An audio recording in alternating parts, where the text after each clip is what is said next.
The CBS Radio Mystery Theater presents...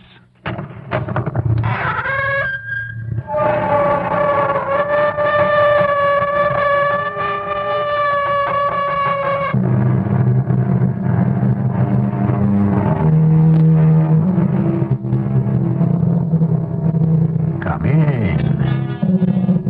Welcome. I'm E.G. Marshall. We've been promised a lifetime of 70 years and 10. Civilization has created science which can add considerably to that expectation.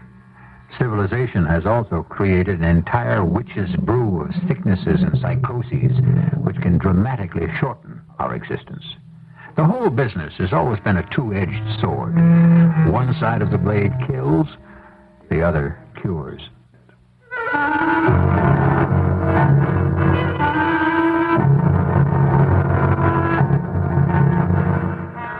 Our mystery drama, The Guy De Maupassant Murders, was written especially for the Mystery Theater by Sam Dan and stars Fred Gwynne and Marion Seldes. I'll be back shortly with Act One.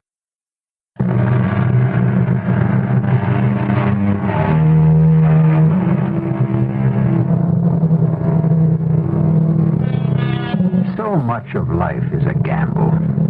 Our fate is always in the hands of complete strangers. The drunken driver, the impersonal sniper.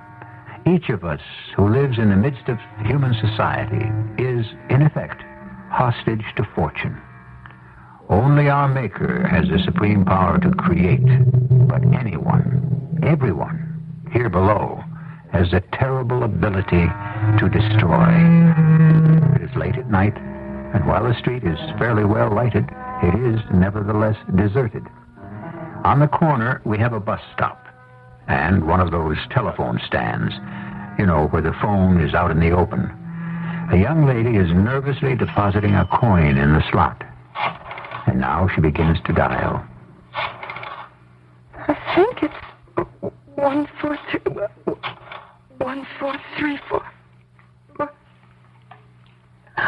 Oh, hurry, please. Please, answer quickly, please. Police. This is a special number for that killer, isn't it? Yes, ma'am.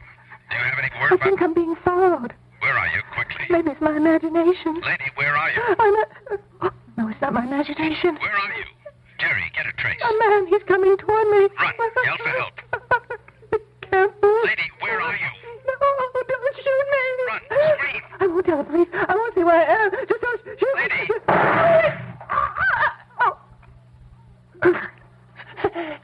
Fifth and Boward. Jerry, every car to 5th and Boward. Big man, black raincoat, black. Lady. Lady.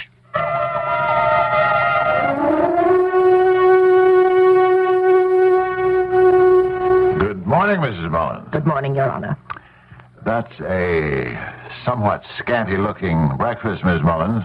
It's nutritionally balanced, Your Honor. You asked me to follow the diet laid down by the doctor. Oh, well, there should be moderation in all things. If you were capable of moderation, we wouldn't need the diet now, would we? Game, set, and match to Mrs. Mullins as usual. What's new in the paper? The mysterious killer has struck again. Has he? The mysterious killer. The mad killer, the unknown killer. Yeah, he is all those indeed. Well, the killer. According to the paper here, he claimed his 5th victim last night. Has he killed so many people already? Oh, yes, Judge. And they're all with a bullet from the same .22 caliber weapon. A young woman named Cora May Prentice, it says. Age 30. Age 30. What a waste. What a waste. Happened at 5th and Boward. She was waiting for a bus. She saw a man approach. There was a phone booth at the corner, and she was able to dial the police. Could she tell them anything? Oh, poor woman. She was paralyzed with fear. I can imagine. And she managed to say he was big, black raincoat, black mustache. That's all? Yeah, except for the usual little note placed on the victim's chest with just the words, "Thou shalt kill." Let me look at that newspaper for a moment, if you please. Oh, sir, your coffee's getting cold. Where do they describe the killer? Oh, yes. Yeah. Big, black raincoat, black mustache. Why, bless my soul. The woman could be describing me. Oh, Judge. I'm 6 feet 3 inches tall. Oh, Judge, you have a great sense of humor. I weigh 230 pounds. I'm under a strain. I'm on a starvation diet. Oh, 2,500 calories a day hardly comes under the heading of a... And I have a black mustache. Judge Wilmot, I hardly think... I also wear a black trench coat, rain or shine. Well, Judge, what are you going to do? Turn yourself in? Confess? Poor girl. Yeah, all 5 of them. Poor girls. Will they ever catch this killer, Judge? Eventually. But how? Well, you see, if he were to stop now... Yes? I suppose he'd be home free. What do you mean? Well, there are no real leads. No hard evidence. If he got rid of that .22 caliber revolver, the one that fired all those fatal bullets, how could he ever be brought to book? But do you think that will happen? No, Mrs. Mullins. He's under some compulsion. Keeps driving him. What sort of compulsion? Oh, he may not even know himself. Well, do you think he knows what he's doing?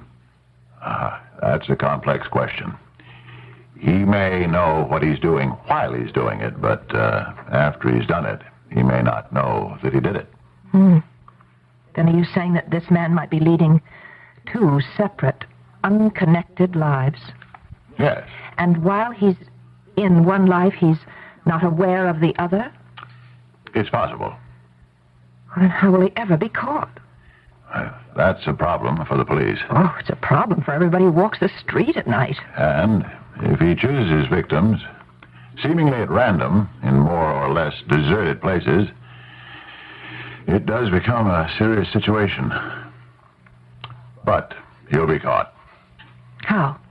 Oh, he'll give himself away. You mean confess? The killer has a problem of vanity. He's the center of so much attention, the focus of so much activity. He wants to take a bow. All this fame is something he wants to enjoy. He'll find a strange way to make sure he's caught. But how will he do it? Oh, he'll drop clues deliberately. He already has. He has? What are they? The little note he leaves with each victim. Thou shalt kill. Yeah, there's a meaning in it somewhere. Well, I believe he has monopolized enough of our morning. I must be off. Oh, you haven't finished breakfast. I am not hungry. Well, will we be going up to the summer house this weekend? Oh, yes. I know I'll have an opinion to write. I find inspiration in the pure air of the country. When Fred gets here, what shall I tell him to bring up? Whatever supplies you may require for the kitchen. My fishing gear, naturally. Oh, and have him stop off at Simmons Hardware and get me a box of .22 caliber cartridges. I may want to do some target shooting. Didn't he buy you a box of those .22 cartridges just a couple of weeks ago? He may have. I just don't know where they all go.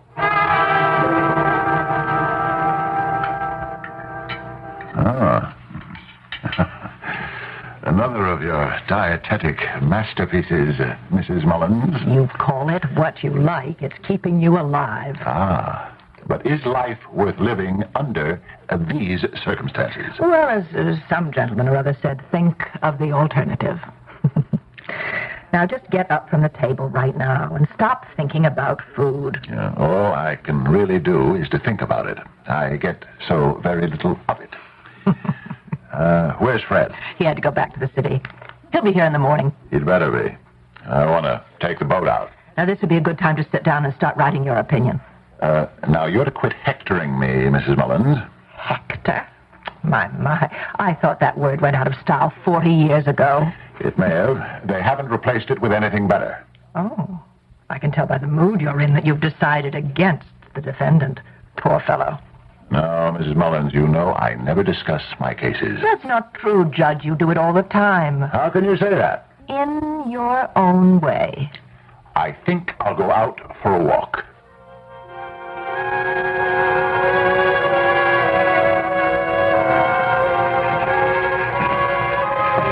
Good evening, Judge Wilmot. Ah, Dorcas, how are you? Just fine, Judge. I never did get a chance to thank you. For what? Now, don't pretend you don't know for what. I'm so grateful. Oh, it was nothing, really. It was everything, Judge. When George died, I didn't know what I was going to do, how I was going to keep the store. But thanks to you, I got the post office. Well, I'm really happy things are working out for you, Dorcas. Yeah. You know, Judge, I gave up the car. It's only a half-mile from the post office to my house. A half-mile walk along this deserted road at night. It doesn't bother me at all. It shouldn't. Not up here. Now, a couple of minutes ago, I saw you coming towards me. I didn't know it was you, but it was the figure of a man. I couldn't make out exactly who it was in the distance, but I wasn't the least little bit scared. In the city, I'd have been frightened out of my wits. That's the difference. Yes, that's the difference. But I often stop to think, what is the difference exactly? Is it that we have more respect for the law out here? The law? Yes, Judge, the law. You seem to be interested in the law, Dorcas. Yes, sir. If my folks had any money, I believe I'd have gone to law school. I always wanted to be a lawyer. The law fascinates me. The law.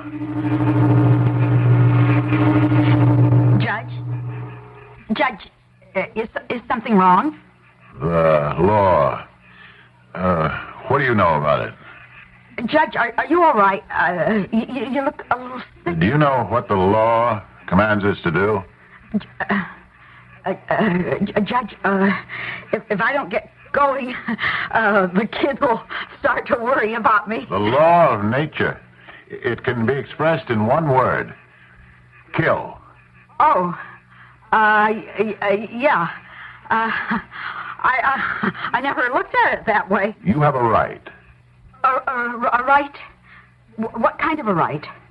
The right to know. The right to know what? The right to know why I'd have to kill you. Judge, what are you saying? To kill is the law of nature. Judge, To kill is nature's law. Look, Judge, We obey her. We are the children of nature. Please. Her word is our command. Let go of my arm. You have children. You insist they obey you. Oh, yes, Judge. Yes, that's why I have to get home. They must obey you because you know best. Absolutely. So I You better must get all home. obey our mother, who is nature, and her command is kill. You wouldn't. You're not going to shoot me. Nature commands it. Please. Please.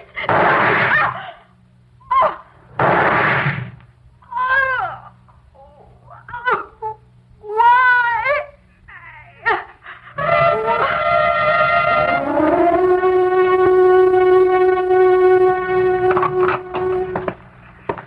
Oh, it's you. Yes, Mrs. Mullins, it is I.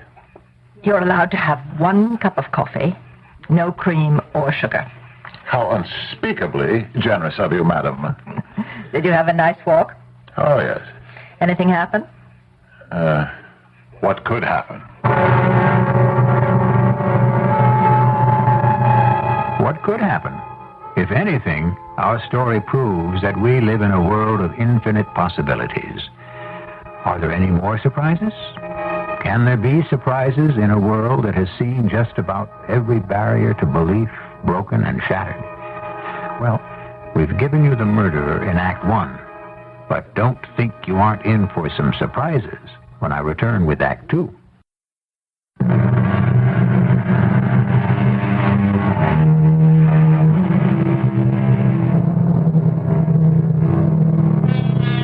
Nutritionists tell us we are what we eat.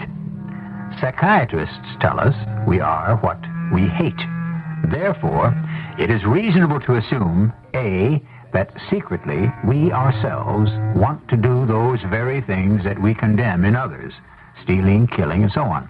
Or B, that we eat things that we don't like, which means that most people are either frustrated or suffer from indigestion, or both. Judge, may I present my brother, Lieutenant John Altman of the City Police? How do you do, Lieutenant? Judge? Have you had your breakfast?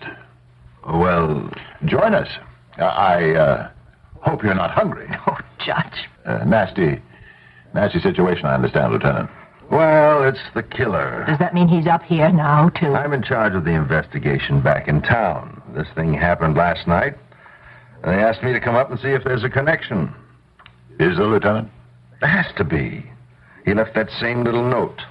Thou shalt kill. And we've just got the report from ballistics. It's the same gun. What's he doing up here?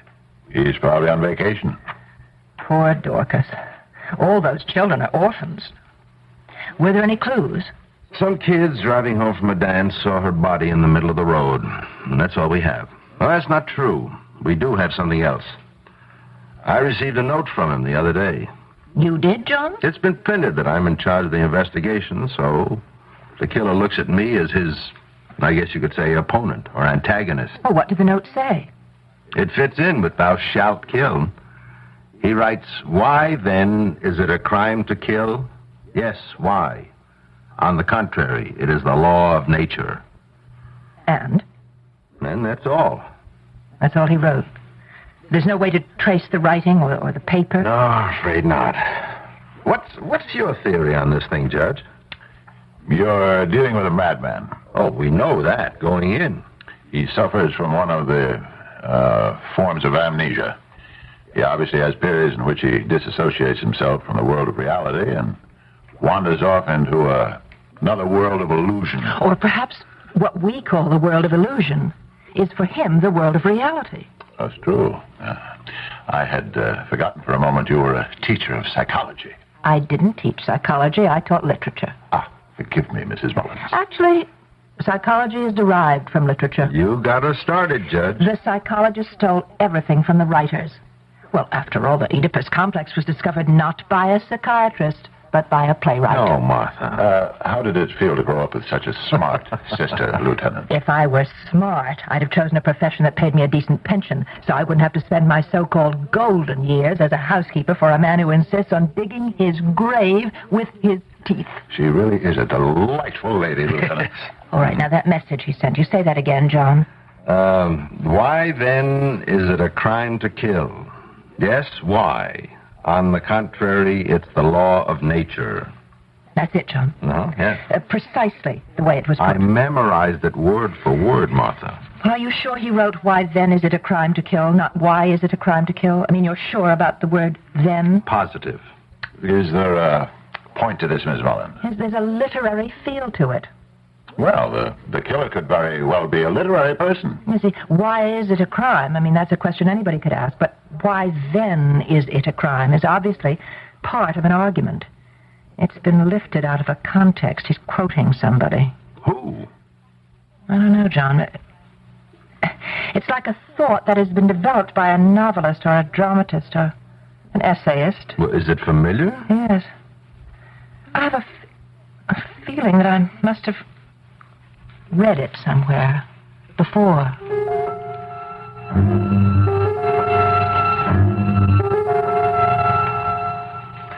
Martha, here's why I asked you down here. Another note came in the mail this morning. Here, read it. Every being has the mission to kill. He kills to live, and he lives to kill. John, he's quoting somebody. I mean, this is familiar. What is it? I've read it. I know I've read it. Where? A long time ago. Why then is it a crime to kill? Yes. Why? On the contrary, it is the law of nature. Now, that's the first note he sent you. Yeah, that's right. And now the second note. Every being has the mission to kill. He kills to live, and he lives to kill. Fits together. It follows. It flows. It's part of the same Okay, sentiment. I buy it. Now, who wrote it? Mission, kill, nature, crime. Those are the 4 key words. Well, maybe the killer wrote it all himself. Oh, no, I don't think so. Why not? Why not? Well, I suppose I was going to say that the writing is too polished, too poetic, too classic to be the work of some mad killer, but that's not the real reason. Tell me the real reason. It's too familiar. I know that I've read it somewhere before. But can you try to remember? You know what the trouble is, John. Some people haven't read enough. And I, on the other hand, have read too much. Do you think you'll send us another note? I don't know. The medics have given us a profile on this guy. Shy, repressed, quiet. Maybe lives with his mother. Definitely not married.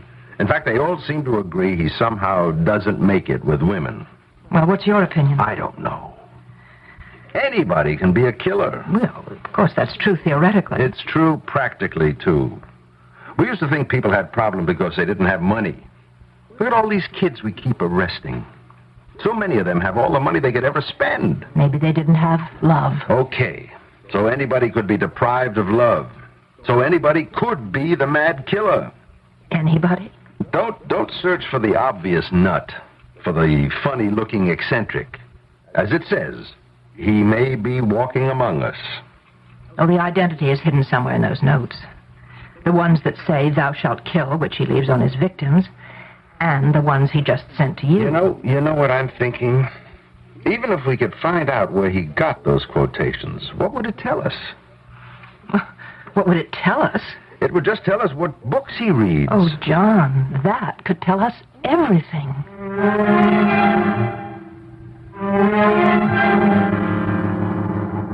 Taxi!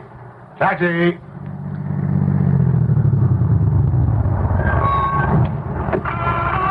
Yes, sir. Take me to 18 Morrissey, please. 18 Morrissey, right.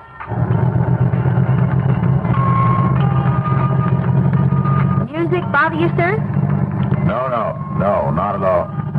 Some people don't like it, but you know, they're too timid. Is that it? Yeah. They're timid. They're just too timid to say, driver, turn it off. So they sit there and they have a miserable ride. Yeah. I'm having a very pleasant ride, thank you. Are you going to ask me the question? The question? I get it every time. What's a good-looking girl like you doing driving a cab? What are you doing driving a cab? Making a living. Is it a good living? Oh, I don't complain. If I did, who would listen? Is driving a cab what you want to do?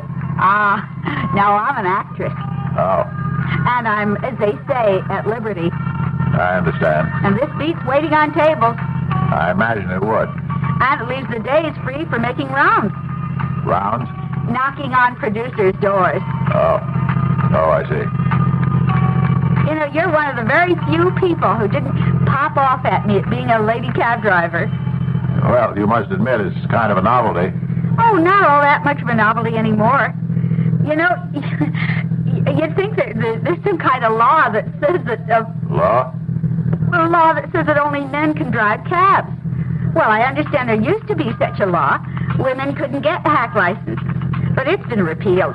There's only one law. Or maybe it hasn't been repealed. It's just nobody pays any attention to it anymore. There's the basic law of nature. You'd be surprised how many laws they still have on the books that nobody knows about. The law that cannot be denied. And that nobody even tries to enforce. This law must be enforced. For example, I know for a fact we have a law that says you can't lead a white horse through the street on Sunday. Stop for a moment. No one's going to lead a white horse. Young lady, I said stop for a moment.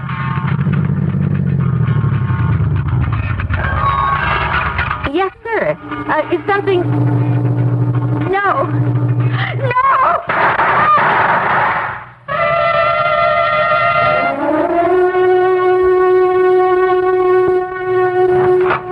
Good evening, Mrs. Mullins.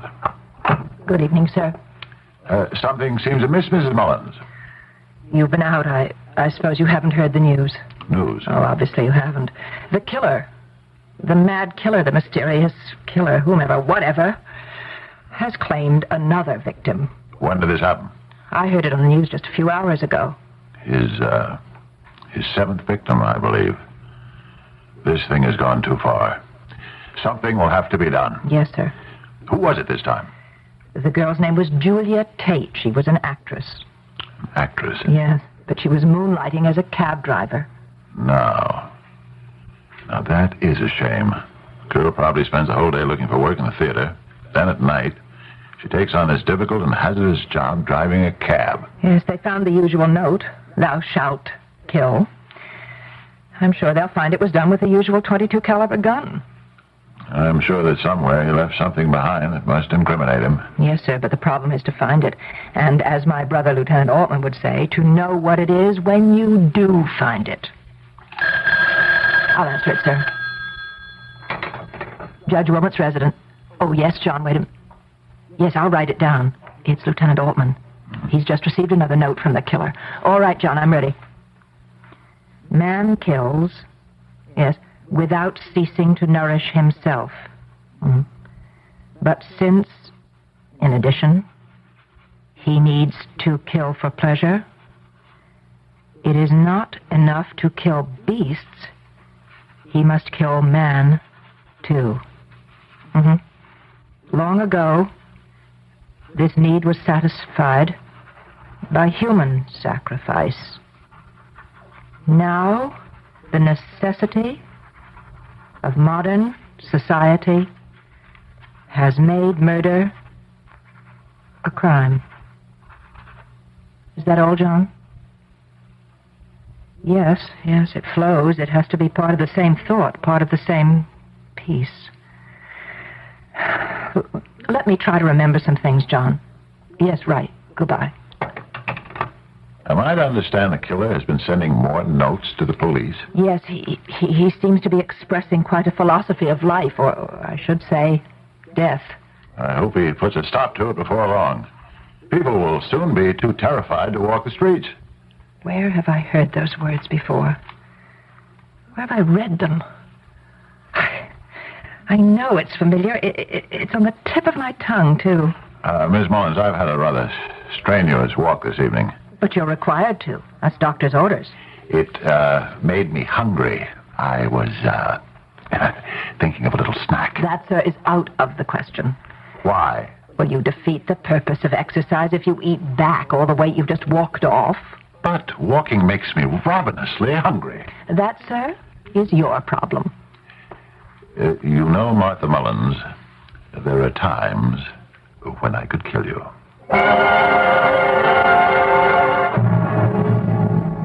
Let's drop the curtain right now. We'll never get a better line than that one. Talk about your Dougal entendre. You get it tripled right here. Well, now, what does he mean? Of course, I'll kill you is often used as an epithet, but usually by those who have no intention of doing it. Here, we're dealing with a man who has already killed 7 people. What's another one, more or less? We'll have the grand total ready to add up in Act 3.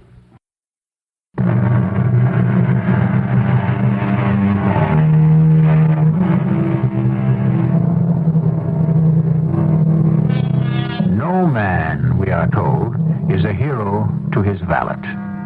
This does not mean, however, that he cannot serve in that capacity to his housekeeper. Judge James Marshall Wilmot is certainly cast in the heroic mold. He is tall, imposing, brilliant, famous. Of course, he has a bit of a problem, but so far, only you and I are aware of it. John, I know I've read those words in the note somewhere before. But where? Think. Well, I said it was written in a classic style. Who wrote it? Well, it has to be a classic author. Although what? Though it could be modern, too.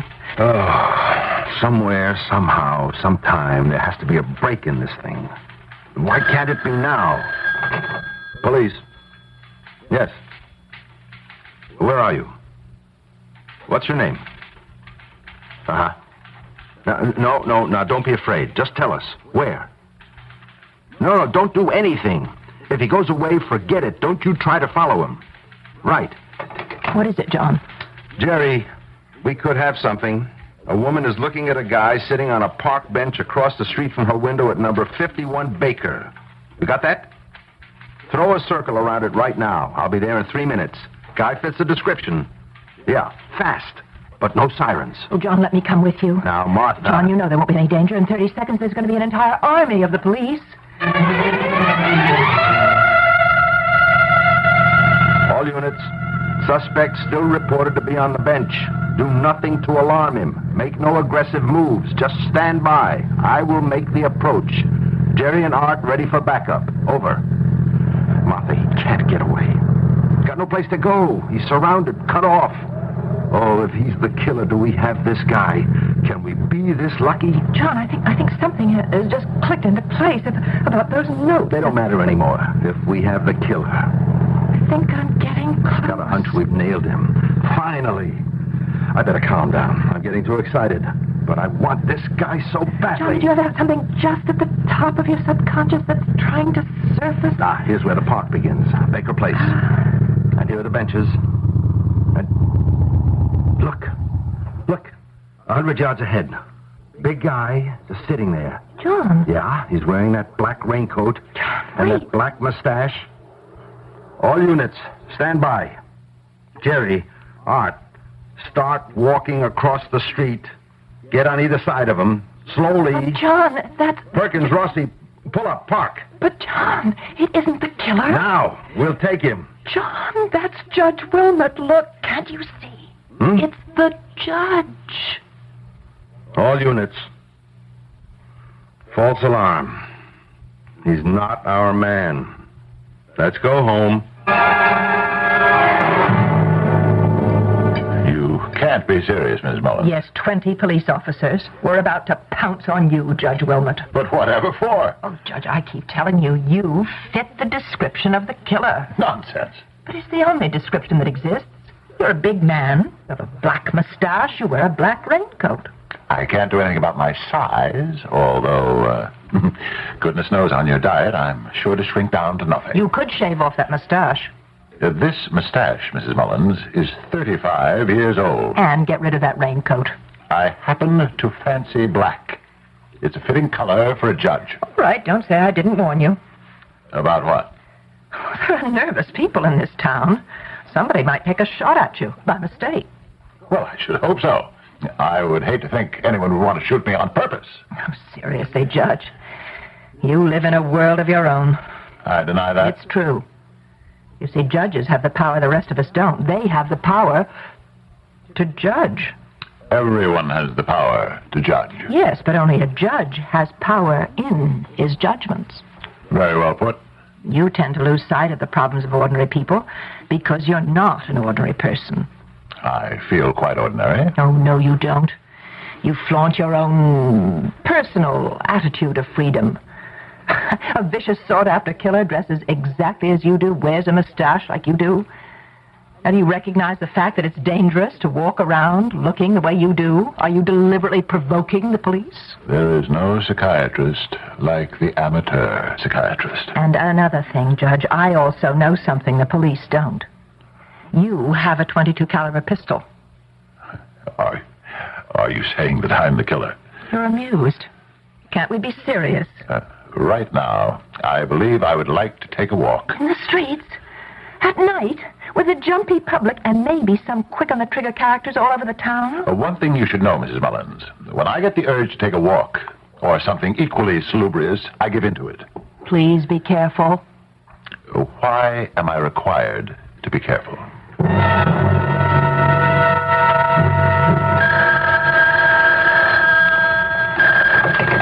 Lieutenant Altman. Yes, Inspector. I know. I've just been through with the media. I know your problem. I know the mayor's problem. I know 8 people are dead. And we're still on square one, ground zero.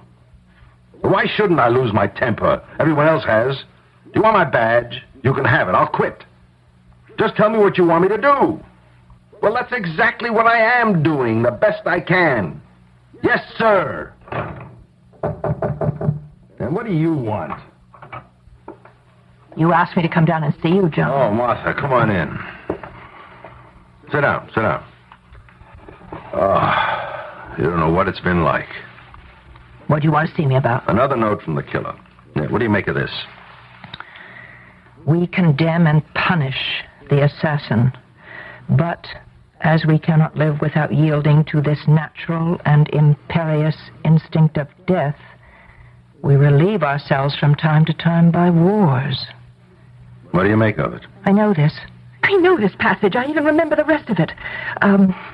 It goes, then a whole nation slaughters another nation. And do we despise those selected to commit this wholesale murder? No. They are loaded with honors. They are given rewards and titles. They are proud, respected, loved by women, cheered by the crowd. Oh, I remember it. I remember. It's a story. Well, no, it's not exactly a story. Well, what is it? Well, maybe it is a story of some kind. Oh, of course. Guy De Maupassant. All right. Well, what about it? Wait a minute. Oh, it's so many years ago. I was still at college. Diary of a Madman. Okay. We know that our killer has read a story. It's more of a fragment. Whatever it is, by De Maupassant. Yes. We know now that he uses parts of the story in his notes to the police. I remember them. These are word-for-word quotes. Okay. Now what? I've been in a sweat to find out where he got that language from. Now that I've got it, I really don't know what to do with it. Oh, good Lord. What is it, Martha? I know who the killer is. You do? How? Well, tell me. I know who the killer is because I just happen to remember who the central character in Diary of a Madman was.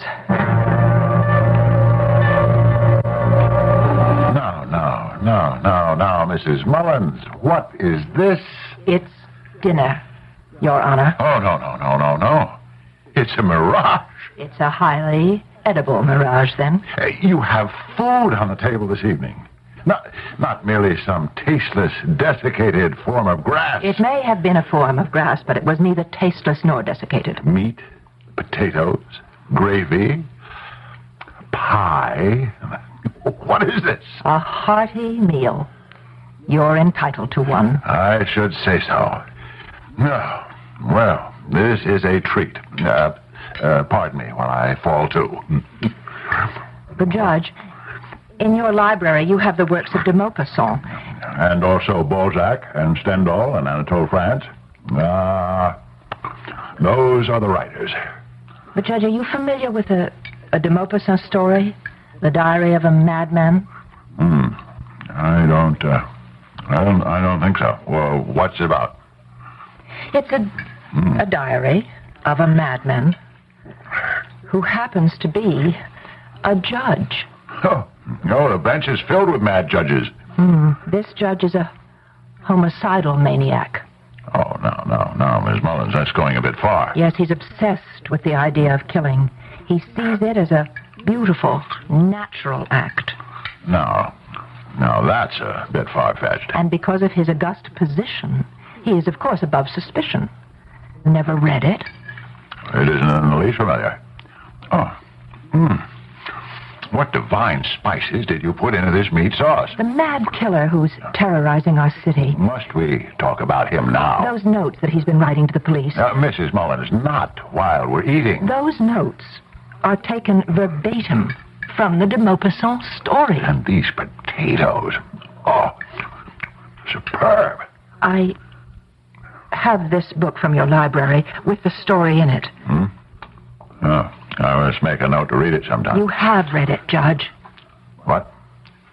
What are you saying, Miss Mullins? Don't you see in the story you've underlined the very words? Yes, and here in the margin, your comments. How true, how perceptive. That's your handwriting. I don't understand. I have no recollection of... Judge Wilmot, you are the mad killer. Mrs. Mullins, this is a monstrous accusation. Your .22 pistol could prove it. Ballistics will show that it's the murder weapon. Where is the pistol? You are actually accusing me of being this loathsome killer? On what evidence? The pistol could prove it. What pistol? All right. You got rid of it. But you're guilty. No. Why? Why did you read that story and become inflamed by it? I don't even remember reading it. You don't remember reading, "To kill is the law because nature loves eternal youth"? The law? Oh, yes. Right. The law. Now I know what you're talking about. The law. There is nothing more beautiful and honorable than killing. Where is the gun, Judge? We must kill in order to live, to satisfy the stomach hunger and the bloodlust. Judge, let go of her. Judge! What? Judge, it's me, Lieutenant Open. Judge! Mrs. Mullins, I don't know what I'm doing. What was I trying to do to you?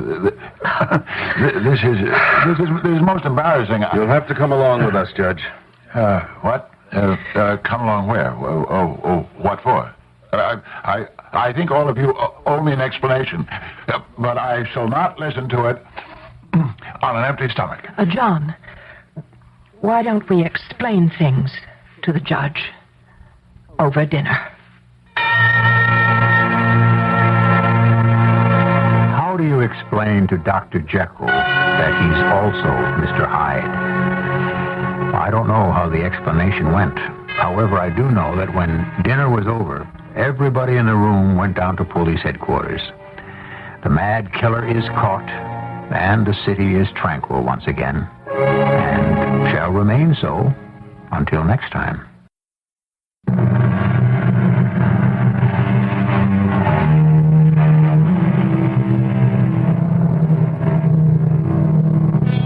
The inspiration for our story was the celebrated Diary of a Madman by Guy De Maupassant.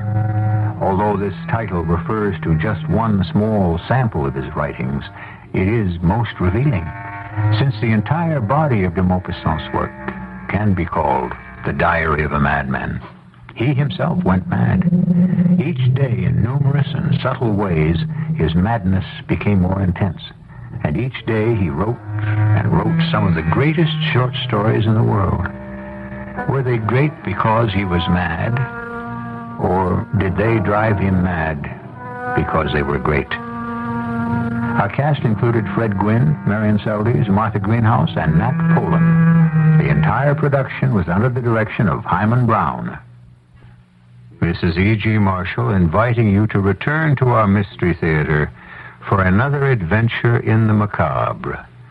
Until next time, pleasant dreams.